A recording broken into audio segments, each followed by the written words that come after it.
కాంగ్రెస్ ప్రభుత్వం వచ్చిన నాటి నుంచి నేటి వరకు తెలుగులో ఒక సామెత ఉంటుంది. వెనక లొల్లి పెట్టకూడతాం, తర్వాత బంద్ చేయండి, లొల్లి పెట్టకూడదు ప్లీజ్. తెలుగులో సామెత ఉంటుంది, పాడిందే పాటరా పాచిపండ్ల దాసరి అని. ఒకటే రాగము, ఒకటే పాట, ఒకటే మాట కాంగ్రెస్ ప్రభుత్వం వచ్చిన నాటి నుంచి నేటి వరకు. ముఖ్యమంత్రి రేవంత్ రెడ్డి నుంచి మొదలు పెడితే రాష్ట్రంలో ఉండే ప్రతి కాంగ్రెసు నాయకుడు ఒక ఎజెండా ప్రకారం గోబెల్స్ వారసుల్లాగా ఒకటే ప్రచారం, ఒకటే సొల్లు పురాణం. 15 నెలలుగా అరిగిపోయిన గ్రామ్ఫోన్ రికార్డు లాగా. ఏంటిది అది? ఒక ఆయన దివాలా తీసిన తెలంగాణ అంటాడు, ఇంకో ఆయన నాశనం అయిపోయిన తెలంగాణ అంటాడు. ఇక ముఖ్యమంత్రి అయితే ఇంతకంటే దివాలా కోరు ముఖ్యమంత్రి బహుశా భారతదేశంలో ఎవరు ఉండరు. నా రాష్ట్రం అనారోగ్యం పాలైపోయింది, నా రాష్ట్రానికి క్యాన్సర్ వచ్చింది, ఒక క్యాన్సర్ రోగిలా ఉన్నది అని దివాలా కోరు మాటలు మాట్లాడిన భావదారిద్రపు ముఖ్యమంత్రి బహుశా భారతదేశ చరిత్రలో ఎవరు లేరు, రేవంత్ రెడ్డి గారు తప్ప.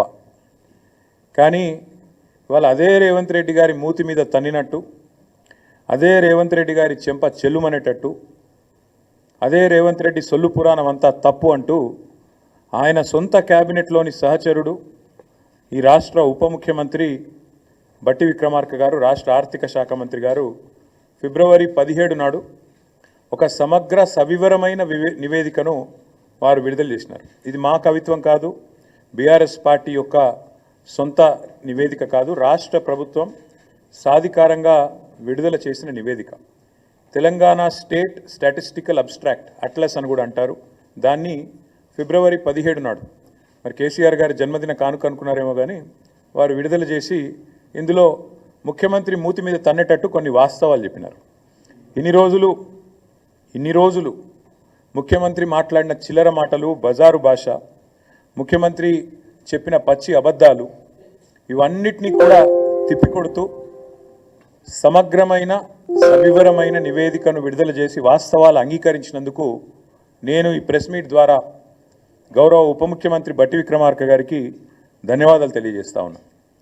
ముఖ్యమంత్రి గారు కూడా నిన్న రంకెలు వేసినారు. ఎక్కడ పోతే అక్కడ రంకెలు వేయడం, అచ్చోసిన ఆంబోతులాగా నోరేసుకొని వాగడం ఆయనకు అలవాటు. ఆయన ముఖ్యమంత్రి అయినాక కూడా ఆయన పద్ధతి మారతలేదు. వారికి కూడా నేను విజ్ఞప్తి చేస్తా ఉన్నా ముఖ్యమంత్రి గారికి, దయచేసి మీరు సొల్లు మాట్లాడే ముందు, నోరు తెరిచే ముందు మీ సహచరుడు, మీ మంత్రివర్గ సహచరుడు సెక్రటేరియట్లో ఆయన విడుదల చేసిన ఈ నివేదికను ఒకసారి చదవండి. పోనీ చదివే తీరిక, ఓపిక తమరికి లేకపోతే మీ పక్కన పెట్టుకున్న అడ్వైజర్లు ఉన్నారు కదా, 5గురో 6గురో, వాళ్ళతో చెప్పించుకోండి. కనీసం ఒక రిపోర్ట్ తెప్పించుకొని నేను ఏముందో చదువుకోండి. చదువుకోకుండా వాగితే మీతో పాటు రాష్ట్ర పరువు కూడా గంగలో కలుస్తున్నది. ముఖ్యమంత్రి గారికి నేను ఇంకొక విజ్ఞప్తి కూడా చేస్తా ఉన్నా. మీరు ఆ మధ్యలో ఒక మాట అన్నారు, లంకె బిందెలు ఉంటాయనుకొని వచ్చినా లంకె బిందెలు లేవని. లంకె బిందెలు ఉన్నాయి, ఎక్కడున్నాయో కూడా అడ్రస్ చెప్తా, రాసుకో, ఒక పెన్ను పేపర్ పట్టుకొని కూర్చో. ఈ స్టాటిస్టికల్ అబ్స్ట్రాక్ట్ అనేది ఏదైతుందో ప్రభుత్వం ఎంత దౌర్భాగ్య ప్రభుత్వం ఇదంటే, ఇది వాస్తవాలు చెప్పింది, వాస్తవాలను బయటపెట్టింది అని మేము చెప్పంగానే వెంటనే మరుక్షణమే దీన్ని తీసేసినారు, తొలగించినారు. ఎక్కడికి వెళ్ళి వెబ్సైట్లోకి వెళ్ళి వెంటనే డిలీట్ చేసినారు. ఎందుకంటే వాస్తవాలు బయటకు వచ్చినాయి, ఎందుకంటే చదవకుండా రిలీజ్ చేసినారు. చేసినాక అరే అందులో మొత్తం కేసీఆర్ను పొగుడుతున్నదా అని ఎవరో చెప్పినట్టున్నారు చదివిన వాళ్ళు, చెప్పగానే వెంటనే డిలీట్ చేసినారు. అందుకే నేను మా మీడియా మిత్రులను కూడా అడుగుతా ఉన్నా, నేను ఈ రిపోర్ట్ నివేదిక మీ అందరికీ ఇస్తాను, మా సోషల్ మీడియాలో నేను కూడా పెడతాను. ఇది మా నివేదిక కాదు, ప్రభుత్వం. అందుకని మేము డౌన్లోడ్ చేసి పెట్టుకున్నాం. ఎందుకన్నా మంచిది, దౌర్భాగ్యులు తీసేస్తారని తెలుసు కాబట్టి పెట్టుకున్నాము, మీకు అందజేస్తాను. ఇందులో ఏముందో చెప్పే ప్రయత్నం నేను మీకు చేస్తాను. ఇందులో ఎంత స్పష్టంగా చెప్పినారంటే, ఇన్ని రోజులు కాంగ్రెస్ చేసిన ప్రచారం చిల్లర ప్రచారం, రాజకీయాల్లో లాభం కోసం చేసిన ప్రచారం అబద్ధం, పచ్చి అసత్యం అనే మాట ఇదే నివేదిక ధృవీకరించింది. ఈ నివేదికలో స్పష్టంగా చెప్పారు, రాష్ట్ర తలసరి ఆదాయం 2014లో 10వ స్థానంలో ఉంది భారతదేశంలో మన రాష్ట్రం. రాష్ట్రం ఏర్పడ్డ నాడు, తెలంగాణను మాకు కాంగ్రెస్ అప్పచెప్పిన నాడు, ఆనాడు 10వ స్థానంలో తలసరి ఆదాయంలో ఉన్న మన తెలంగాణ ఈ నివేదిక ప్రకారం ఇవాళ నంబర్ 1 స్థానంలో ఉంది. మేము ఇచ్చిపోయినాడు 2022-23లో వీళ్ళకి అప్పచెప్పిపోయినాడు, నంబర్ 1 స్థానంలో ఉంది అని చెప్పి ఇదే నివేదిక చాలా స్పష్టంగా కుండబద్దలు కొట్టింది. నంబర్ 1. నంబర్ 2, ఇదే నివేదికలో ఇంకో మాట ఏం చెప్పారంటే, ఆనాడు 2014-15లో దేశ సగటు 86,000 ఉంటే తలసరి ఆదాయం. ఆనాడు మాకు అప్పచెప్పినాడు కాంగ్రెసు మన తలసరి ఆదాయం 1,24,000. కానీ ఈరోజు ఎంత పెరిగింది అనడానికి కూడా ఇదిగో ఇక్కడ ఇదే నివేదికలో కుండబద్దలు కొట్టారు. భారతదేశం మొత్తం సగటు తీసుకుంటే 84,000 నుంచి 1,84,000 86,000 నుంచి 1,84,000 పెరిగితే మనది దాదాపు 2 రెట్లు భారతదేశ సగటుతో పోలిస్తే 2 రెట్లు 3,56,000 ఉంది అని చెప్పి ఈ నివేదిక కుండబద్దలు కొట్టింది. అంటే రాష్ట్ర సంపద ఎట్లా పెరిగింది, కేసీఆర్ నాయకత్వంలో దశాబ్ద కాలంగా తెలంగాణ ఎట్లా పురోగమించింది, ఎట్లా దేశానికి ఆదర్శంగా మారింది అనేది ఇదే మాట. తెలంగాణ దివాలా తీసింది అని దివాలా కోరు మాటలు మాట్లాడిన సన్నాసుల నోర్లు మూపించే విధంగా ఈ నివేదిక వాస్తవాలను బయటపెట్టింది. ఇది మరొకటి, ఇదే తెలంగాణ స్టాటిస్టికల్ అబ్స్ట్రాక్ట్లో చాలా స్పష్టంగా రాష్ట్ర సంపద ఎట్లా పెరిగింది చెబుతూ తలసరి ఆదాయం మాత్రమే కాదు, జీడిపిలో భారతదేశానికి కాంట్రిబ్యూటర్గా అంటే దేశాన్ని సాదుతున్న రాష్ట్రాల్లో, దేశానికి బువ్వబెడుతున్న రాష్ట్రాల్లో తెలంగాణ ఎట్లా ఒక పురోగమనశీల రాష్ట్రంగా, ప్రగతిశీల రాష్ట్రంగా, ఒక మంచిగా దేశాన్ని ముందుకు నడుపుతూ మంచి ఆలోచనలతో కులం మతం పేరుతో పిచ్చి పంచాయతీలు పెట్టుకోకుండా అందరికీ మేలు చేస్తూ ఎట్లా సంపద సృష్టించింది కూడా ఇదే నివేదిక ఆవిష్కరించింది. 2013-14లో ఆనాడు భారతదేశంలో 4% జీడిపికి తెలంగాణ నుంచి దోహదపడుతుంటే ఇక్కడి రాష్ట్ర ఆర్థిక వ్యవస్థ కేసీఆర్ గారు పదవి విరమణ చేసే నాటికి అది పెరిగి 5.1% అయ్యింది అనే మాట కూడా ఇదే నివేదిక స్పష్టంగా చెప్పింది. అంటే జీడిపిలో భారతదేశంలో మొత్తం 100% ఉంటుంది. జీడిపి అంటే 100, ఆ 100లో 5.1% మన తెలంగాణ నుంచి వస్తుంది. కానీ ఇక్కడ ఇంపార్టెంట్ పాయింట్ ఏంటంటే తెలంగాణ జనాభా భారతదేశంలో 2.8, కానీ మనం ఈ దేశానికి అందజేస్తున్నది జీడిపిలో సంపద సృష్టిస్తున్నది 5.1. అంటే మనకు కేంద్ర ప్రభుత్వం ఇస్తున్న దానికంటే మనం కేంద్రానికి ఇస్తున్నది దాదాపు డబల్ అనే మాట ఈ నివేదిక ద్వారా నేను మీకు గుర్తు చేస్తా ఉన్నా. ఇది ఇంకొక విషయం, ఇది ఆర్బీఐది, ఇది ఆ స్టాటిస్టికల్ అబ్స్ట్రాక్ట్ లేదు, ఇది ఆర్బీఐది. కేసీఆర్ నాయకత్వంలో 10 ఏళ్లలో స్టేట్ ఓన్డ్ ట్యాక్స్ రెవెన్యూస్లో భారతదేశంలోనే 84% సొంత ఆదాయ వనరులతో, కేంద్రం మీద ఆధారపడకుండా, ఇతరుల ముందు చేయి జాపకుండా సొంత ఆదాయ వనరులతో అగ్రభాగాన నెంబర్ 1గా నిలబడ్డది తెలంగాణ అని ఆర్బీఐ, ఇది మా కవిత్వం కాదు. 84%, 88%తో అగ్రభాగాన state owned tax revenues SOTR, ఇది నెంబర్ 1 అని చెప్పి చెప్తున్నది ఈ నివేదిక. అట్లాగే ఇంకొక మాట కూడా ఈ నివేదిక చూపెడుతున్నది.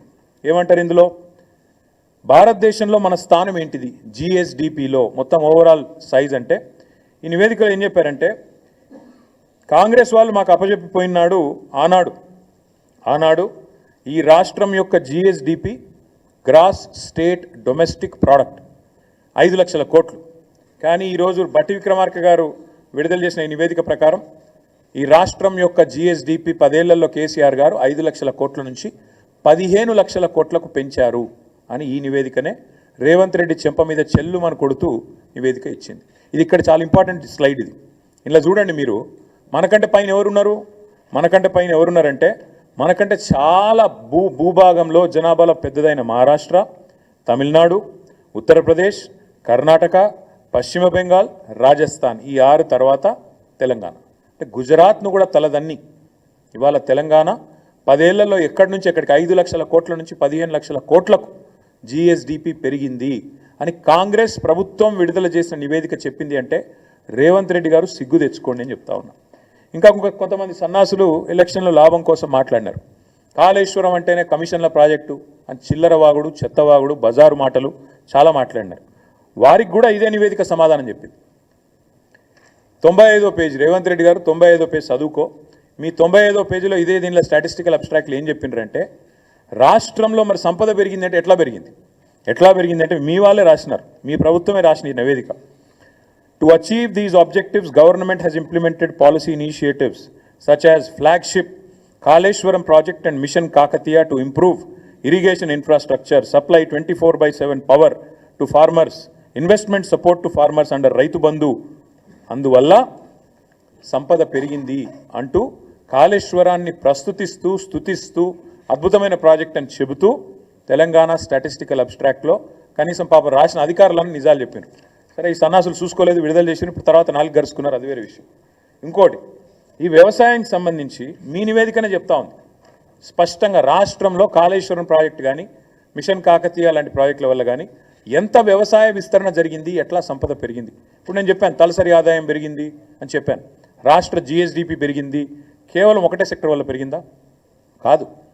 ఈ రాష్ట్ర ఆదాయము వ్యవసాయ విస్తరణ, ఆదాయం పెరిగింది, సంపద పెరిగింది అంటే ఇవాళ మీరు మాకు అప్పజెప్పినాడు దాదాపు 34 లక్షల ఎకరాల్లో ఆనాడు పంటలు పండేది, 68 లక్షల, మొత్తం నేను చెప్పేది వరి, 68 లక్షల టన్నులు ఆనాడు ఉత్పత్తి అయ్యేది మీరు అప్పజెప్పినాడు. మేము దిగిపోయే నాడు మరి మొత్తం చూసినట్టయితే ఓన్లీ వరి నేను చెప్పేది, మిగతా పంటలు కాదు, 1,18,00,000 ఎకరాల్లో సాగైతున్నది, 2,60,00,000 టన్నులు ధాన్యం పండుతున్నది, వరి ధాన్యం. అంటే ఎక్కడ మీరు అప్పజెప్పినాడు 34 లక్షల ఎకరాలు, ఎక్కడ 1,18,00,000 ఎకరాలు, ఎక్కడ 68 లక్షల టన్నులు, ఎక్కడ 2,60,00,000 టన్నులు. ఇది వ్యవసాయ విస్తరణ జరిగిందా లేదా, కాళేశ్వరం పనికొచ్చిందా లేదా, మిషన్ కాకతీయ కమిషన్ కాకతీయ అయ్యిందా? ఈ సొల్లువాగుడు వాగిన సన్నాసులందరూ దయచేసి కాంగ్రెస్ మిత్రులు చదువుకోండి, మీ ప్రభుత్వం ఇచ్చిన రిపోర్ట్ నేను కోరుతా ఉన్నాను.